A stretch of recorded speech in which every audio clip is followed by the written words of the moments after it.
lo que pasó fue que me empecé a poner muy amarilla, mis manos amarillas, me veía muy pálida. La doctora en ese momento, me acuerdo mucho que era una doctora, me dijo: te tenemos que transfundir ya.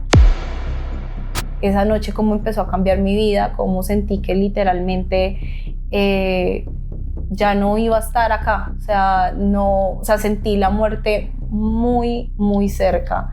Yo dije: Dios me dio una segunda oportunidad. O sea, a mí nada me estaba haciendo daño externo, sino mi propio cuerpo. Estuve en UCI varios días. Es que tú no vas a poder tener hijos.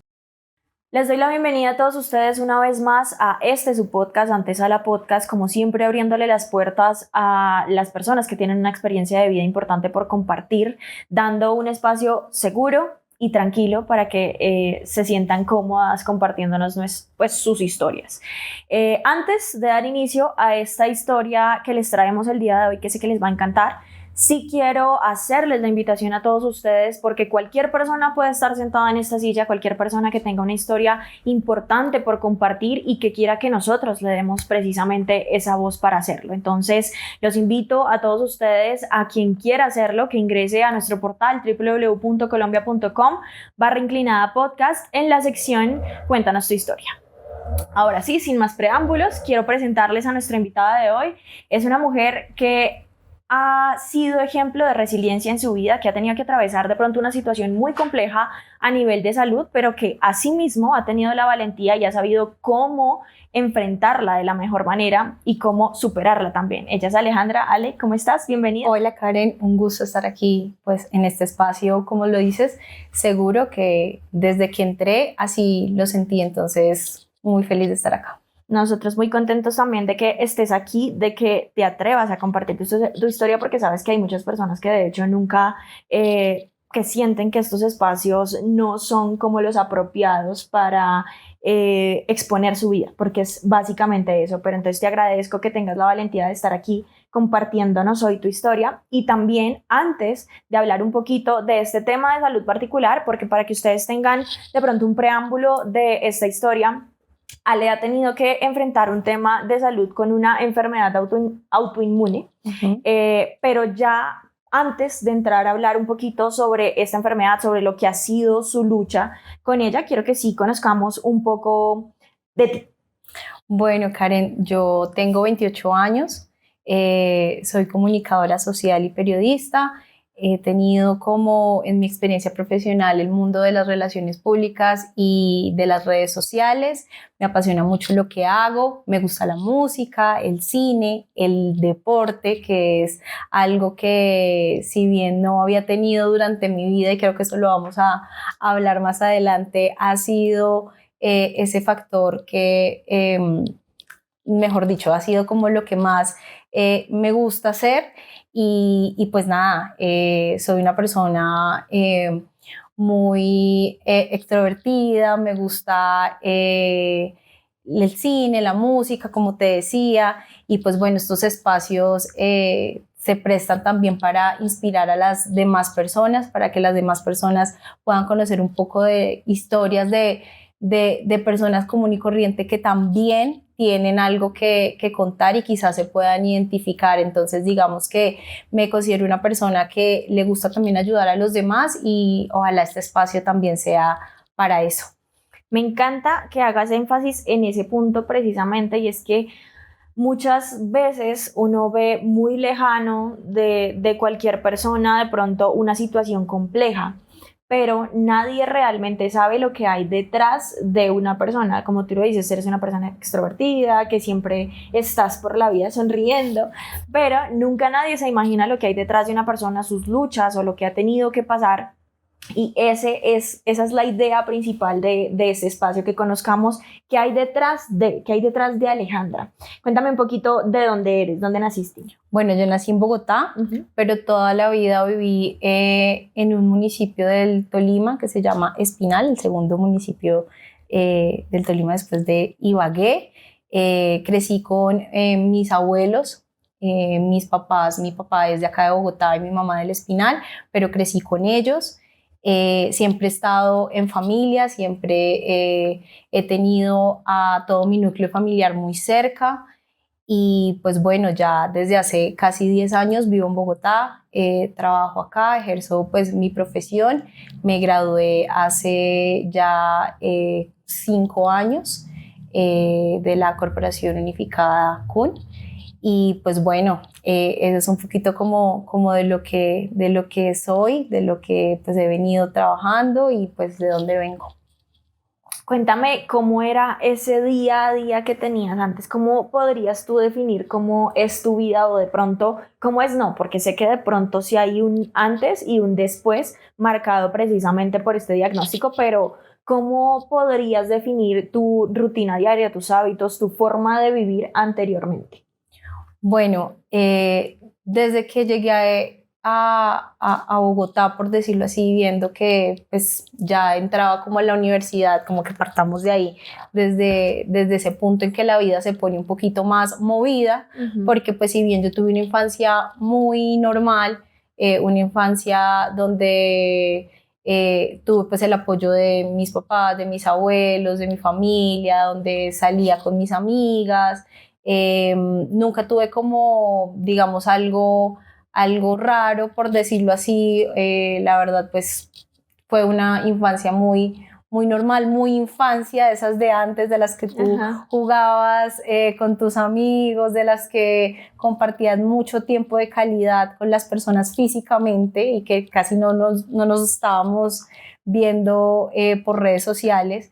Entonces, creo que fue una infancia muy bonita y ya cuando llego acá a Bogotá a estudiar, empieza como ese momento en el que te empiezas a independizar. Yo trabajé y estudié al tiempo, así que mis hábitos no eran tan buenos. Empezaba mi día muy temprano y terminaba muy tarde porque estudiaba de noche, así que tenía una alimentación muy mala, no, era muy no sedentaria porque pues mi trabajo pues estaba en constante movimiento, pero sí en cuanto a mi salud tenía problemas desde ese entonces, lo que se llamaba una anemia. Siempre tuve anemia, pues me decían que era por insuficiencia de hierro, lo que pues los exámenes siempre pues aparecían con esa anemia que cargaba y me hacía sentir débil, pero tampoco hacía nada para eso. Entonces como que me echaba a la pena y decía, oh, no, pues me muevo lo que me tengo que mover en el día. No era muy consciente de lo que te decía de mis hábitos y hacía lo que tenía que hacer, trabajar, estudiar. También en un tiempo salía mucho, entonces consumía licor. Nunca pues me propasé, por decirlo así, pero sí, digamos que tenía unas rutinas bastante malas y que sanas. sí, poco sanas y pues no me hacían mucho bien para el momento en el que tuve que afrontar lo que me pasó. ¿En qué momento, y ya metiéndonos un poco en el tema, en qué momento llega ese diagnóstico? Y también antes de que, bueno, o mientras me estás contando cuando llega ese diagnóstico, ¿de qué se trata específicamente? Porque sé que muchas personas lo habrán escuchado, pero seguramente sigue siendo algo muy desconocido para algunos otros y de hecho yo creo que para la mayoría.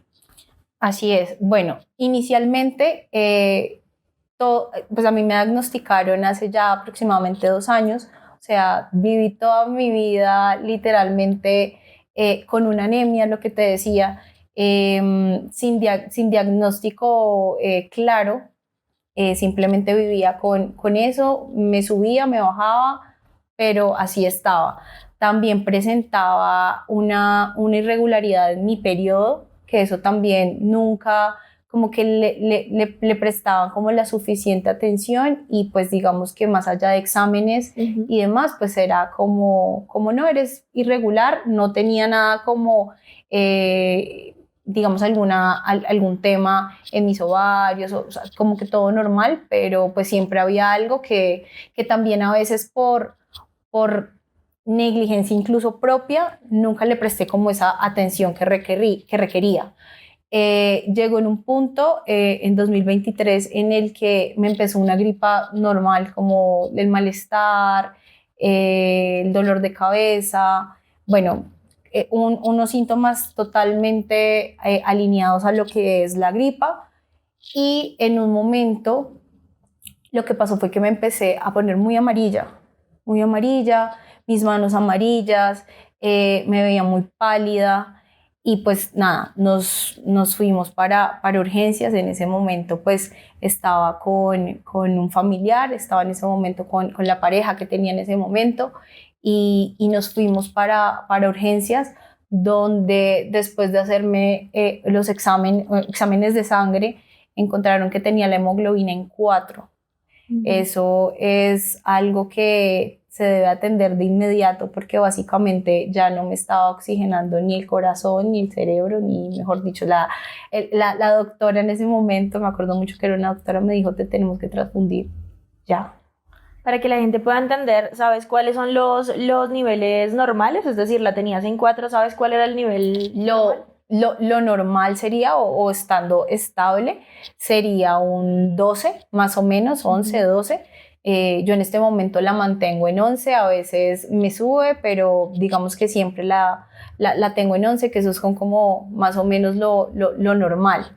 Pero un 4 es casi estar sin sangre. Claro. Entonces, eso básicamente fue lo que me pasó ahí, sin saber nada. O sea, simplemente me transfundieron de urgencia, y pues bueno, ahí empezó como todo esto, esa noche, cómo empezó a cambiar mi vida, cómo sentí que literalmente ya no iba a estar acá. O sea, no, o sea, sentí la muerte muy, muy cerca.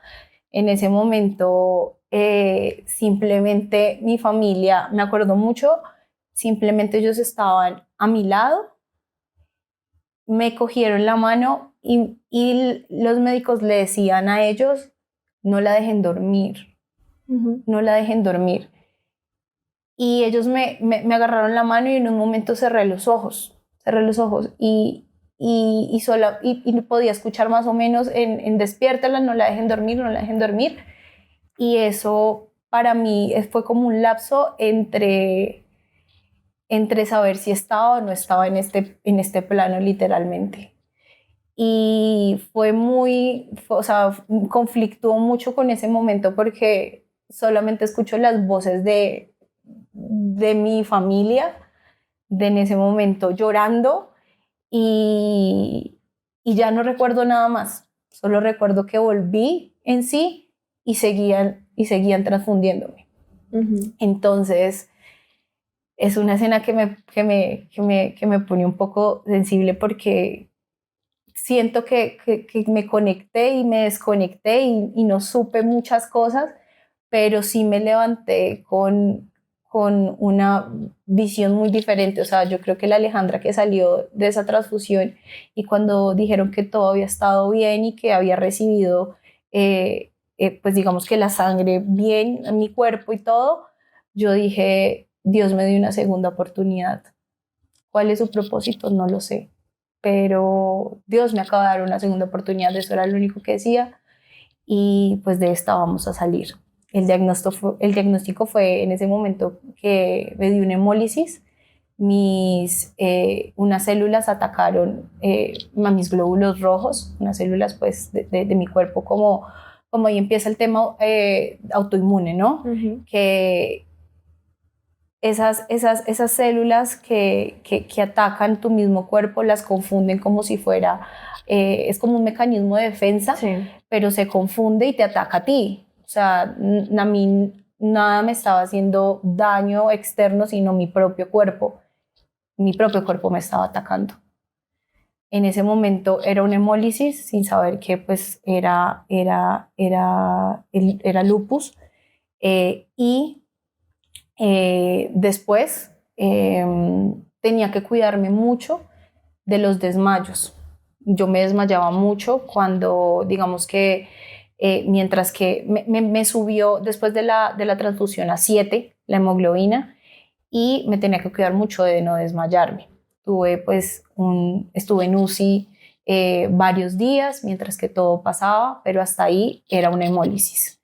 Ya cuando salí a casa, pues digamos que me dieron como todos los cuidados, De hecho, en ese momento mi internista conflictúa un poquito, la persona que me ve, porque me dejaron salir estando en ese mismo 7, donde ella me decía, sería siendo riesgoso.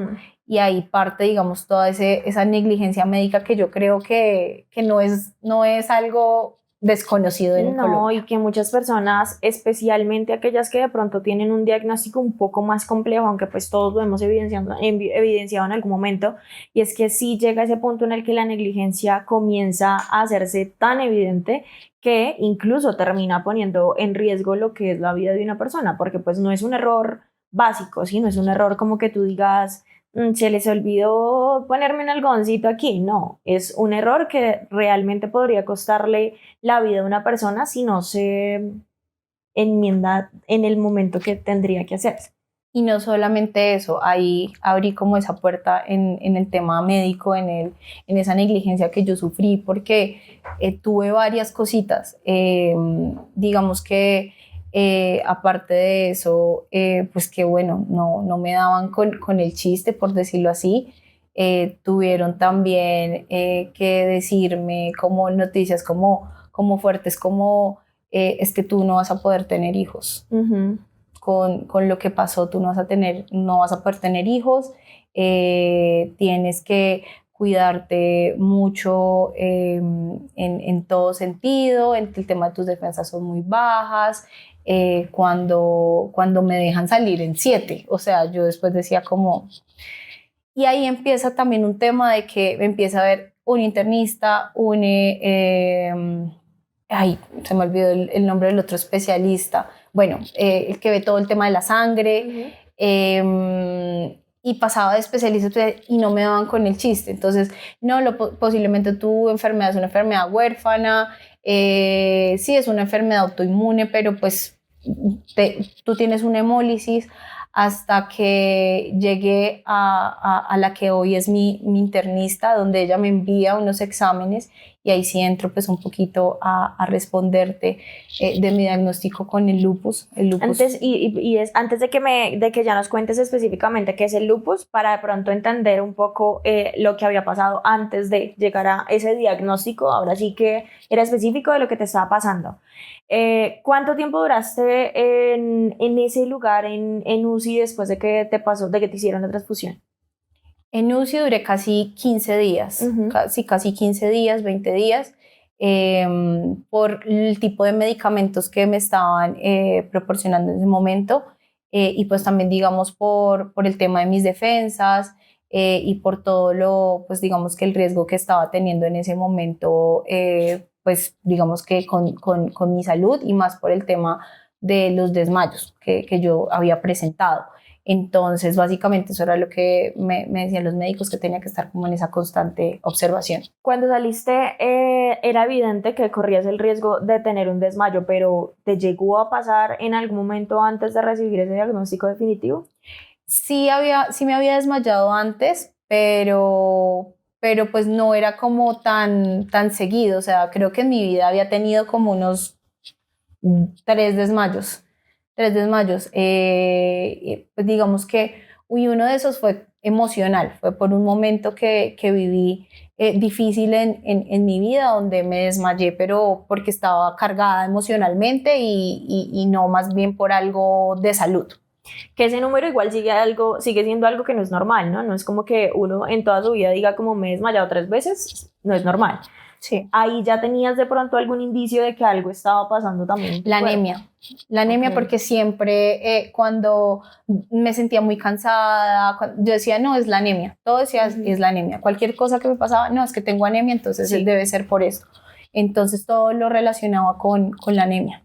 Ok, bueno, luego llega entonces, diste con la fortuna de tener esa asesoría o esa revisión por parte de ese internista que finalmente te dice, tu diagnóstico es lupus. Es lupus.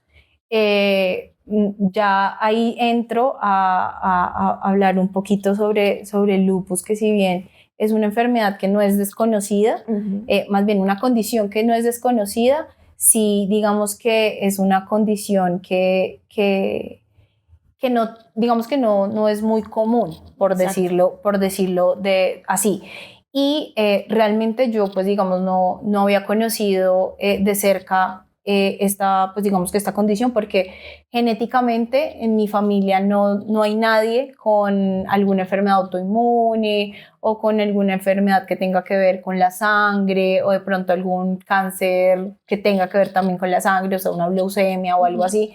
Entonces, pues para todos fue algo que llegó pues en un momento en el total desconocimiento. Entonces, pues todos, pues principalmente yo di con la fortuna de dar con un especialista que me explicó y que me dijo que pues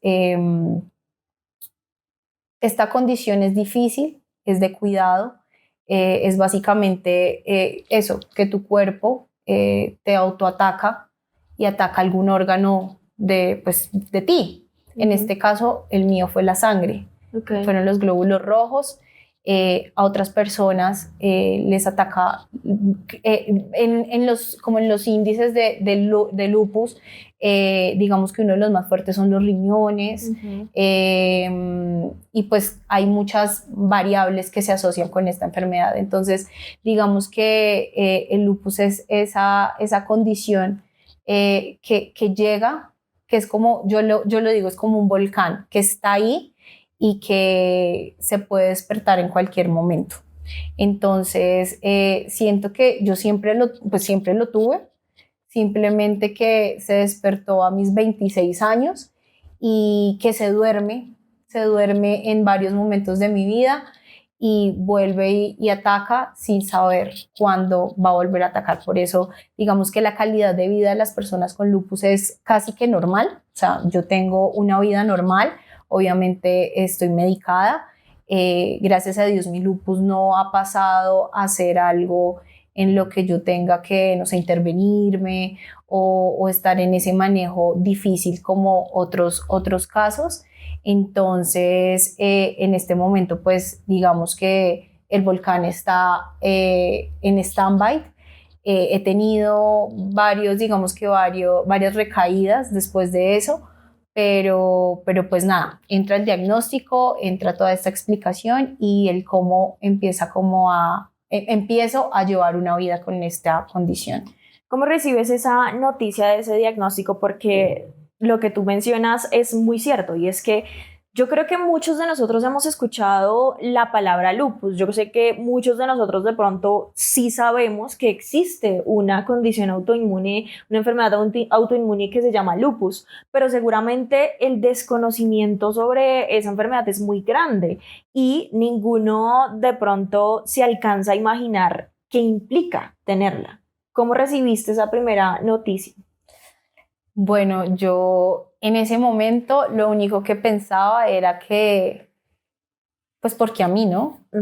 Porque a mí, porque después de tanto tiempo, porque básicamente tenía como que llevar en un punto en el que, pues, uno cree que cree que lo que vaya a llegar los achaques de la edad y demás, va a ser mucho más adelante, en el que pues estaba como en un momento que, bueno, también pensándolo, estaba en un momento difícil en cuanto a que sentía que estaba como cargando muchas cosas emocionales del trabajo en ese momento, y siento que pues no fue de la mejor forma. Ojalá hubiera sido diferente, porque pues nadie quisiera que aparte de eso le diagnosticaran, bueno, algo importante: el lupus no tiene cura. Es una enfermedad que no tiene cura.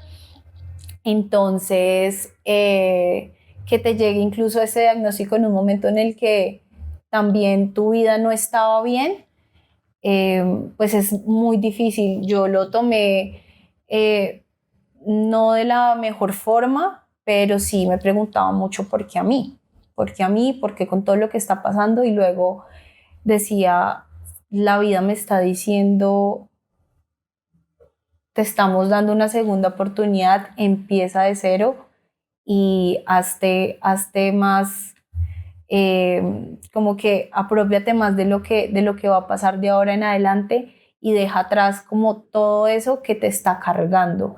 Yo lo pienso así, o sea, como que la vida me dijo, para, de las formas menos chéveres, pero sí que fue un llamado a que tenía que esos hábitos, eso que me estaba pasando y todo lo que venía trayendo conmigo desde hace mucho a que hiciera un stand-by, pensara y que volviera a empezar, literalmente. Especialmente también por el hecho de que eres una persona muy joven, entonces siendo tan joven, cargando con tantas cosas y nada más así, pues en una condición de salud difícil, pues imagínate más adelante teniendo el mismo ritmo, el mismo acelere, los mismos hábitos, pues seguramente habría sido un poco diferente en ese punto en el que recibes el diagnóstico y en lo que viene después. ¿Tuviste alguna red de apoyo que te haya hecho sobrellevar eso un poco más sencillo?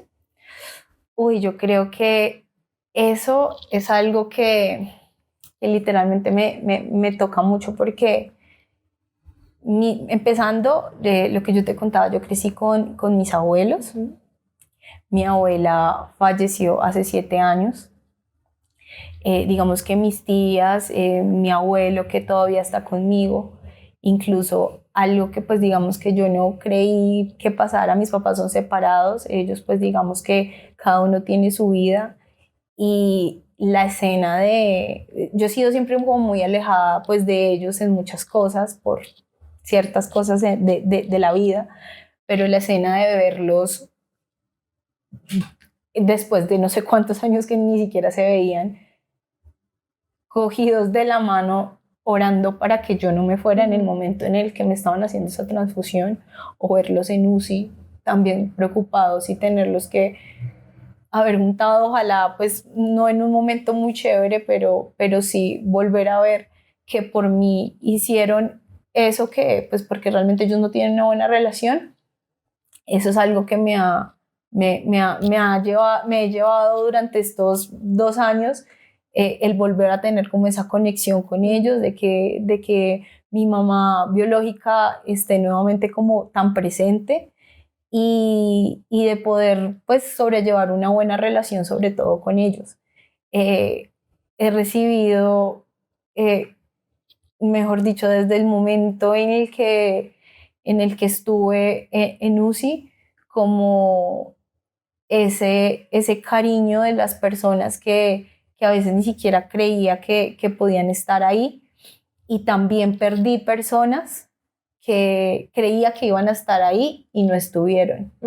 Entonces ha sido como una cosa súper, súper loca, pero he sentido esa red de apoyo que hasta el día de hoy la sigo teniendo a mis amigos, a mi familia pendientes. Y hace poco tuve una recaída en la que empecé, bueno, otro de los signos de alarma es la sangre por la nariz como recurrente. Empecé a tener ese tema de la nariz y volver a ver esa red de apoyo a las personas tan pendientes, porque también algo que me pasó es que no me volví fuerte, o sea, como que no se me olvida lo que tengo, pero siento que nunca le hice duelo a recibir esa noticia, aceptarla, no me cayó muy bien, pero desde ese momento fue a ser fuerte, a casi que se me olvidara que cargaba con un diagnóstico, con una condición diferente y que así tenía que llevar mi vida. Me dediqué a eso, a pensar de que yo aún así podía con todo. Y hace poco me di cuenta que yo no puedo con todo, no puedo con todo, Karen, porque también tengo que hacer duelo y también tengo que saber que llevo algo que llevaré pues toda mi vida y es este diagnóstico y en el que tengo que, si bien yo soy muy consciente, escucho a mi cuerpo y pues soy muy responsable, hay momentos en los que también puedo llorar y puedo volver a decir ¿por qué a mí? Porque pues eso también sana de alguna manera.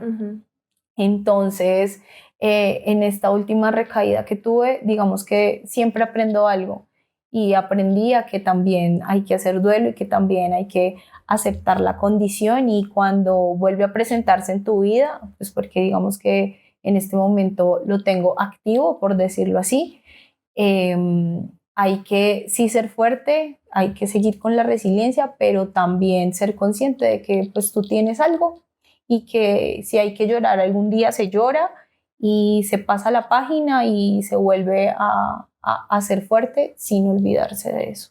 Igualmente también siento que es un camino pues de aprendizaje y de asimilación tal vez, pero esa misma resiliencia te ayuda a recibir también o a recordar también el hecho de que está ese diagnóstico sin necesidad de volverlo algo catastrófico, sino también de verlo desde el otro lado, y es que pues sí, es algo que si bien los médicos aseguran no tiene cura, yo he sabido sobrellevarlo con determinados hábitos, haciendo, ya sé, digamos, de qué se trata, cómo manejarlo, pero sí quería justamente preguntarte por esos momentos de recaída.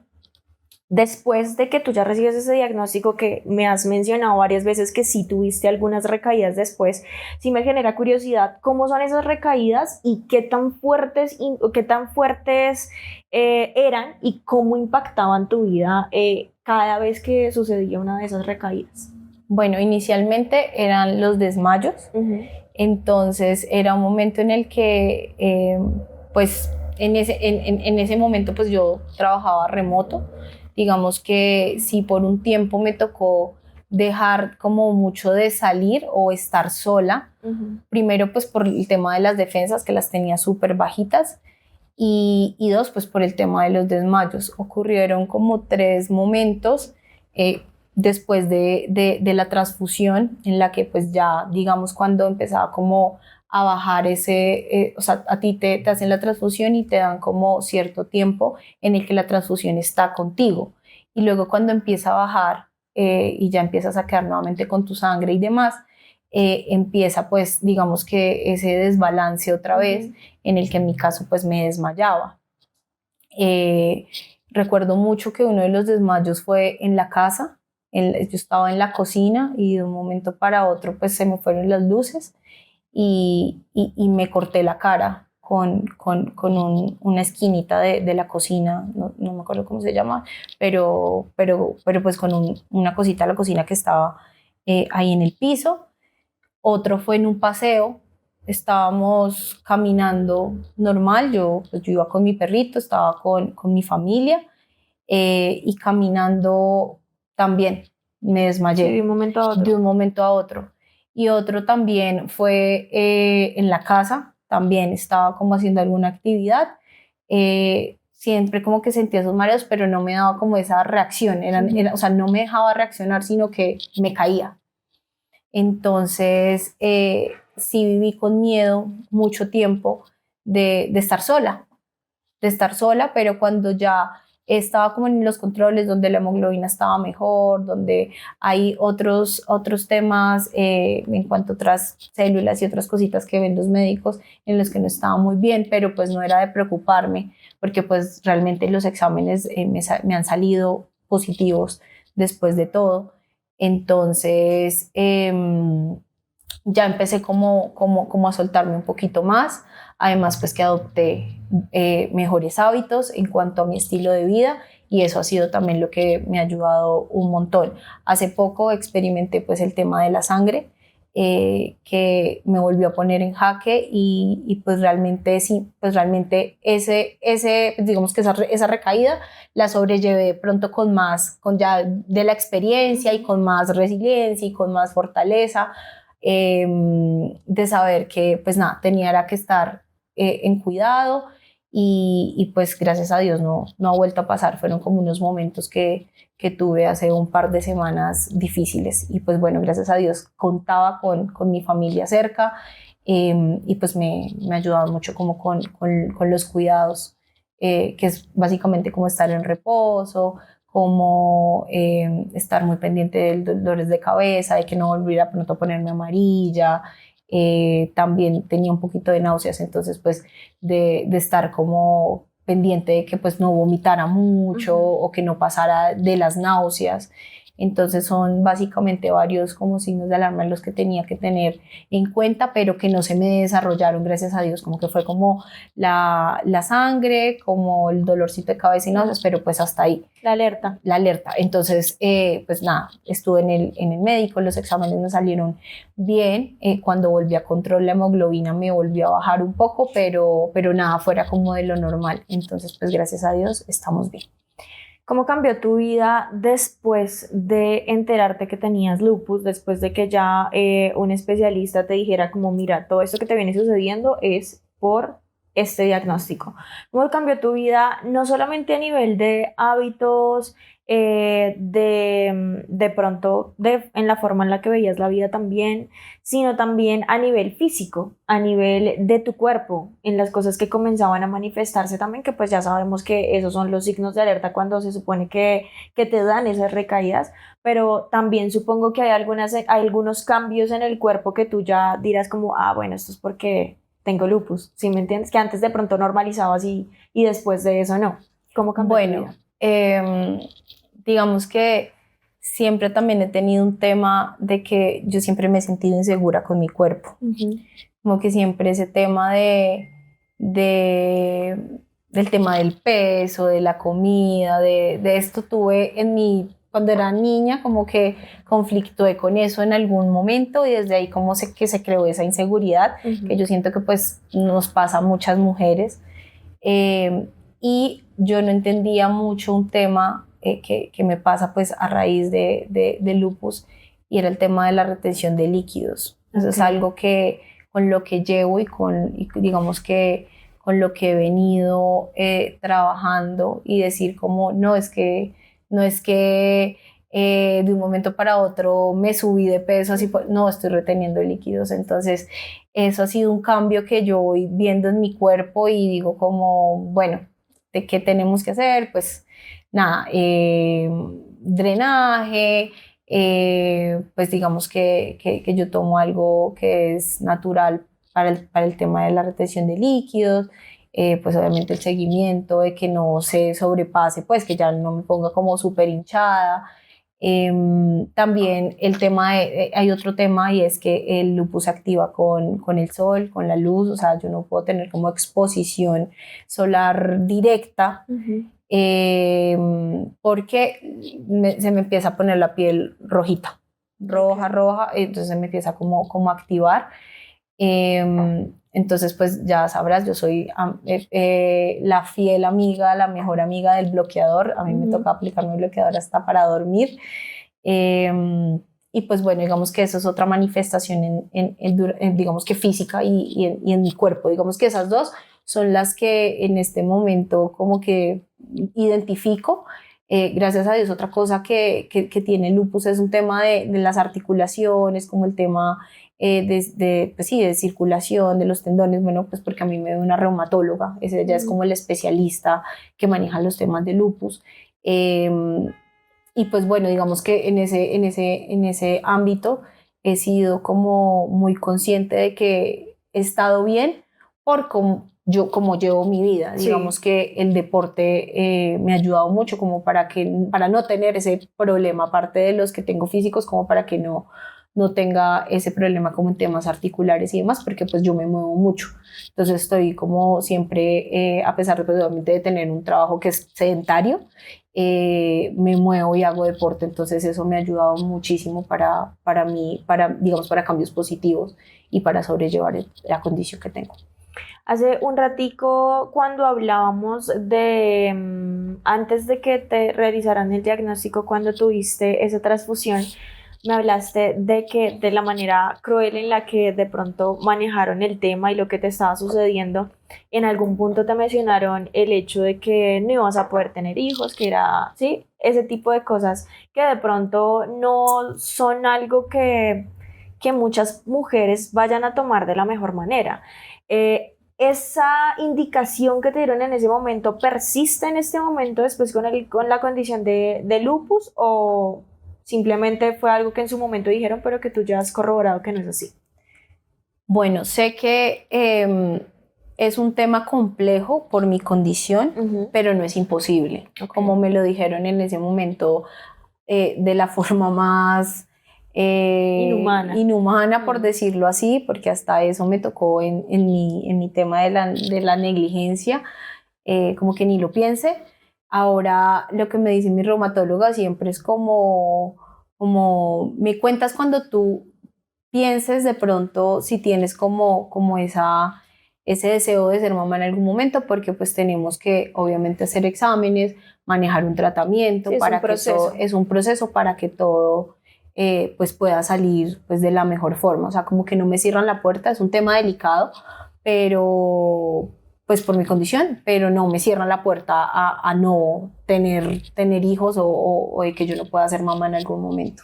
¿Hay algún tema específico también en el que de pronto tengas algunas, no le voy a decir contraindicaciones porque no son contraindicaciones, pero sí de pronto precauciones por la condición que tienes? O sea, que te digan como por tal cosa no puedes hacer esta actividad o por esto no deberías hacer esto de esta forma.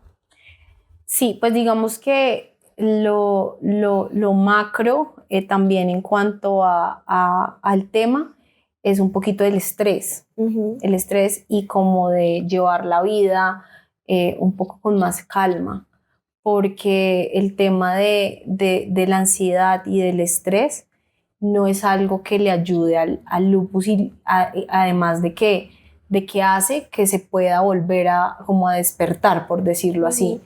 Entonces pues mi internista me decía que tenía que llevar la vida con más calma, que si bien yo soy una persona muy proactiva, me muevo esto, debo de escuchar a mi cuerpo.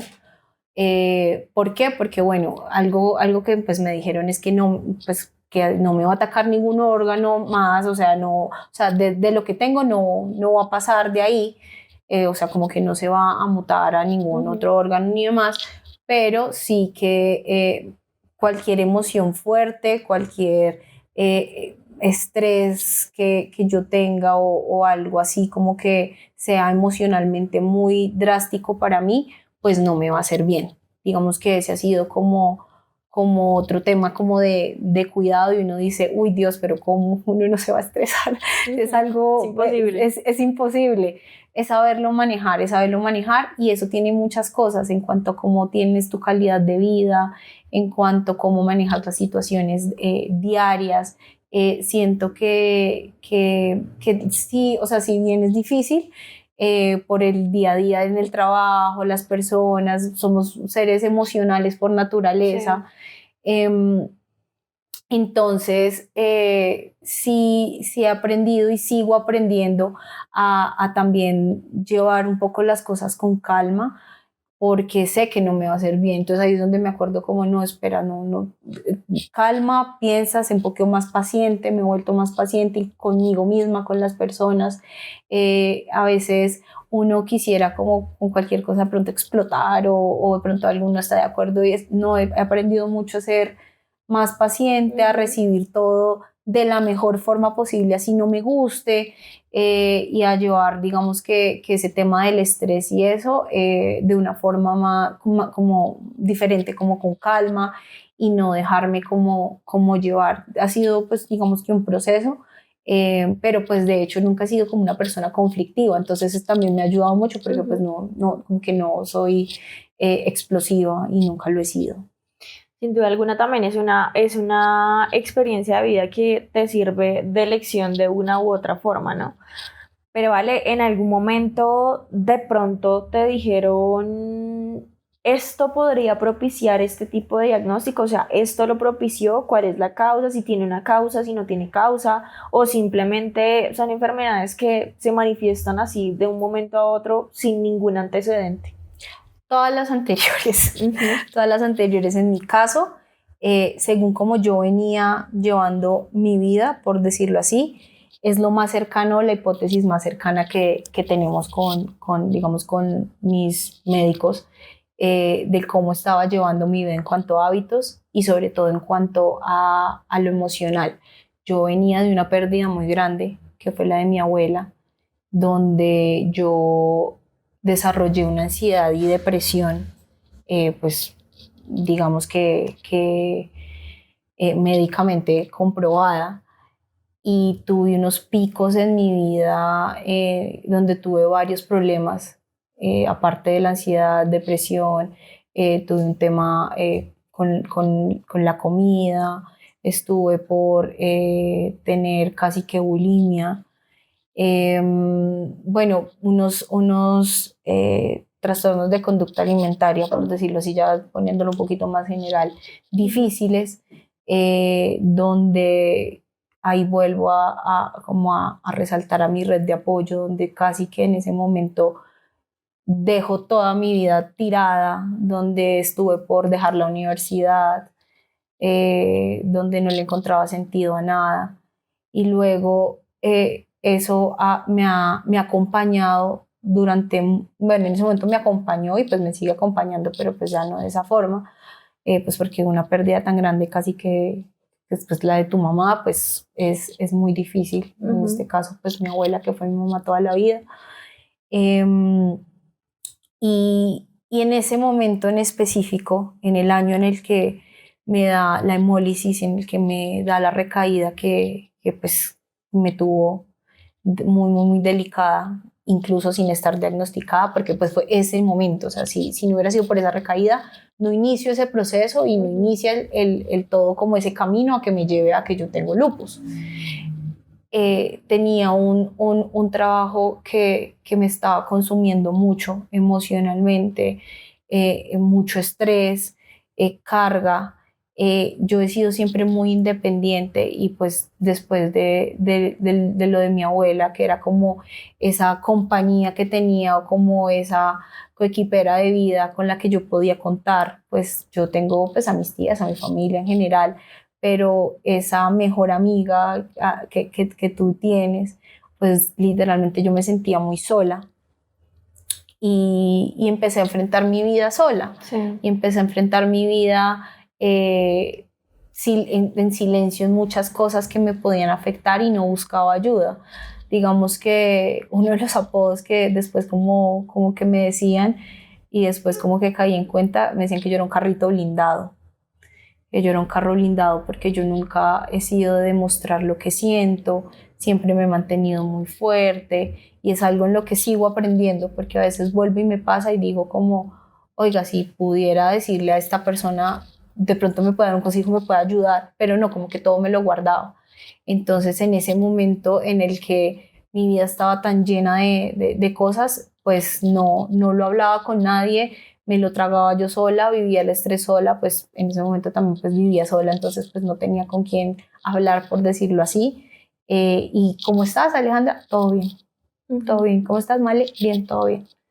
Entonces llegué a ese punto en el que siento que pasé todo pronóstico, todo lo que me estaba pasando y toqué fondo y fondo de la vida me dijo, tienes que parar y tienes que parar desafortunadamente con esta recaída que vas a tener. En ese momento, todas esas otras situaciones de depresión, de trastornos alimenticios, ¿pararon ahí o ya habían parado antes? ¿O esa recaída hizo que de pronto cambiara también en ese punto tu vida?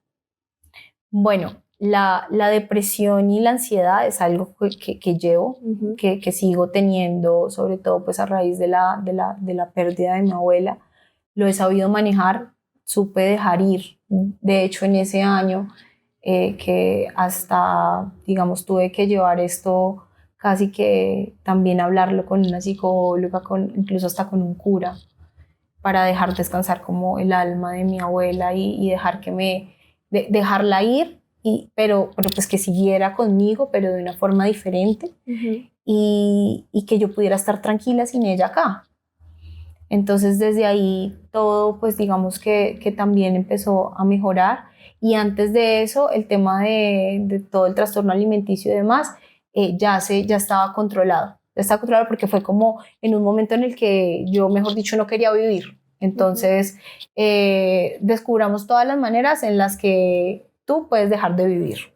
Entonces fueron noches que no dormía, no comía, días que no comía, eh, pues nunca intenté como tal llegar como a atentar contra mi vida directamente, pero sí cómo podía, cómo buscaba una enfermedad o cualquier Sí. cosa para que yo me sintiera mal y no sé, y querer morirme.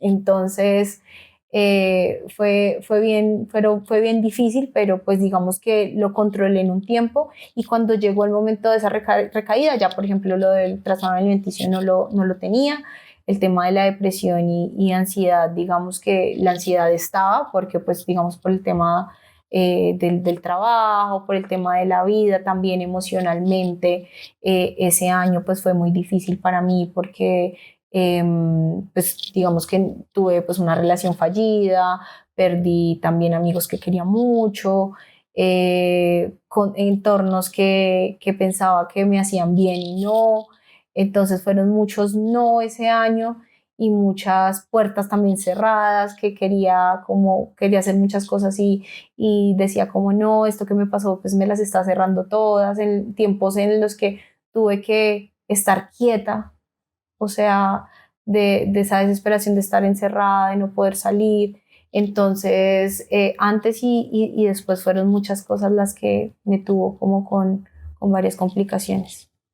Todos, ya teniendo en cuenta pues estos antecedentes que seguramente hacen parte nada más de una hipótesis porque pues nunca se va a poder saber realmente cuál es el origen precisamente de una enfermedad como esa. Sin embargo, si hay algo muy evidente y yo creo que queda claro en esto y queda claro en muchísimas otras enfermedades y es que el estilo de vida, las emociones y la forma en la que se asimilan las situaciones influyen un montón en el cuerpo y el cuerpo lo manifiesta, termina manifestándolo de alguna forma. Ya teniendo en cuenta esto, ¿qué tendrías tú para decirle a las personas, Ale, no solamente para aquellas que de pronto en este momento puedan estar pasando por una situación similar, por un diagnóstico similar, sino para aquellas que de pronto hasta ahora se están empapando del tema y que pueden también tener control de lo que sienten? Bueno, no de lo que sienten porque seguramente uno no tiene control de lo que siente, pero sí de la forma en la que asimila la vida y el estilo de vida, los hábitos, los comportamientos, las actitudes y todo lo que sí está bajo su control. Si tienen esa posibilidad de pronto en ese momento modificarlo, ¿qué sería eso que tú tendrías por decirle hoy a las personas según tu experiencia de vida? Bueno, primero que la vida, que hay que valorar la vida, hay que valorar esos pequeños momentos que uno tiene de felicidad, incluso los que tiene que ser fuerte y en los que también tiene que dejarse llevar y ser débil, si hay que llorar, hay que llorar, de que no repriman ningún sentimiento,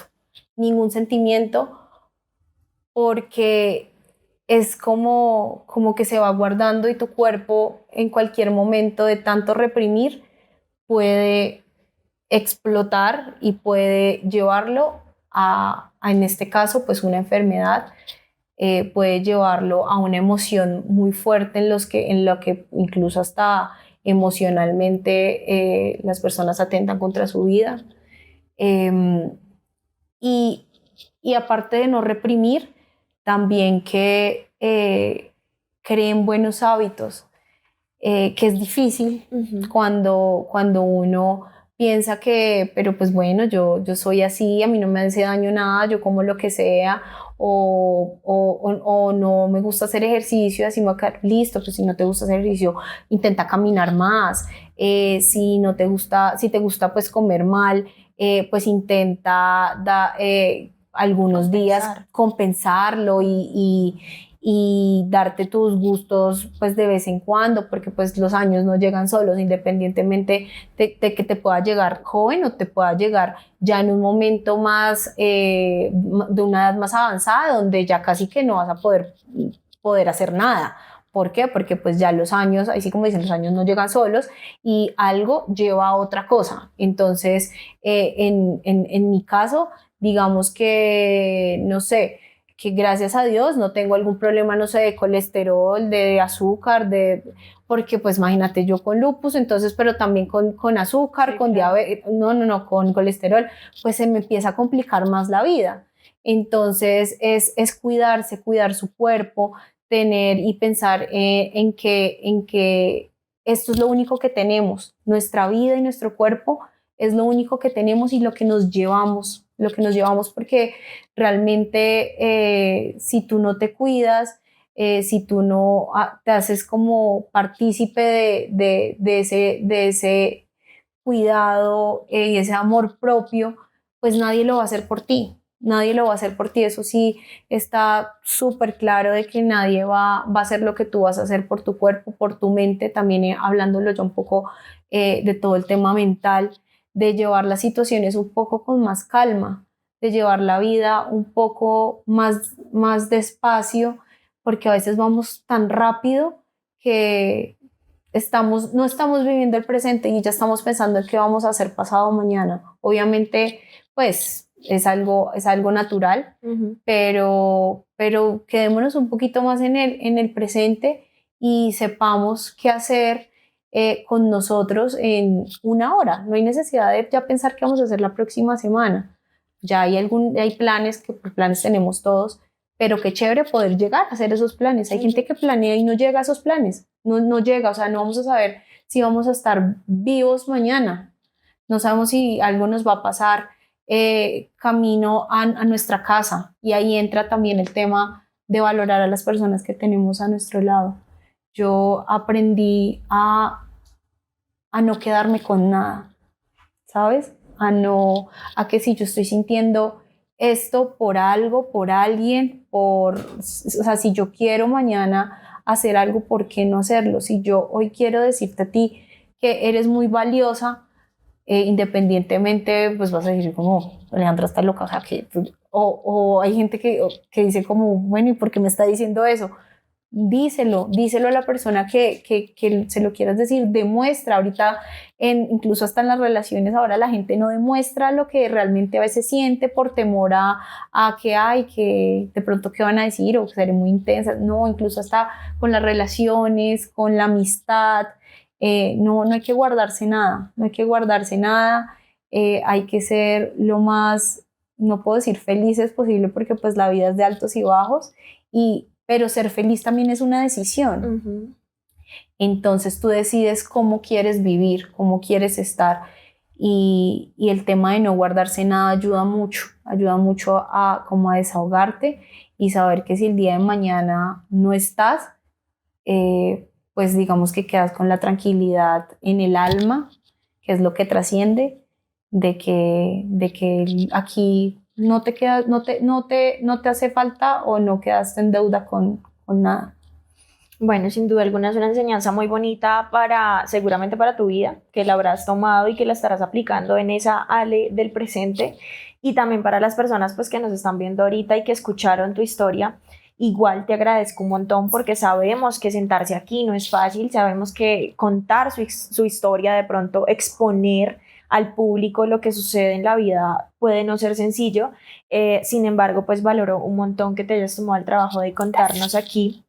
Y también pues de toda la resiliencia que has tenido y de la valentía con la que has afrontado esta situación, porque hay muchas personas que se quedan en el intentar y de pronto el echarse a la pena cuando algo no sale como lo queremos o lo esperamos. Entonces, pues sí, valoro y hoy aquí te lo resalto un montón, entonces te agradezco por haber venido a contarnos. Bueno, Karen, a ti, al equipo que está aquí detrás de cámaras, gracias por escucharme, a las personas que también nos van a ver y a escuchar.